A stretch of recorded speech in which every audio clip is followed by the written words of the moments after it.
হচ্ছে প্রায় কিছু অভিভাবক তাদের ছেলে মেয়েদের সমস্যা নিয়ে আমার সঙ্গে আলোচনা করতে আসে। আমি তাদের সঙ্গে বসি, সময় দেই, কিন্তু অনেকক্ষণ আমি তাদের বিষয় নিয়ে আলোচনা করতে থাকি, তাদের বিষয় নিয়ে, তাদের চালচরণ, আচার আচরণ, ব্যবহার, কথাবার্তা বলার ঢং এসব নিয়ে যখন প্রশ্ন করি, ওরা আমাকে বিরক্ত হয়ে বলে, আমি তো আমার ছেলের জন্য এসেছি, মেয়ের জন্য এসেছি, আপনি আমাদের ব্যবহারের উপরে এত জোর দিচ্ছেন কেন? আমি বলছি, আগে গোড়াটা ঠিক করতে হবে। গাছের ডালে কোথাও রোগ হলে আগে গোড়া ঠিক করতে হবে, তারপরে হবে।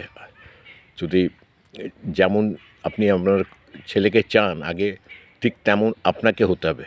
আপনার আচার ব্যবহার, চিন্তা ভাবনা, লাইফস্টাইল চেঞ্জ করতে হবে, তবেই ওরা ঠিক হবে।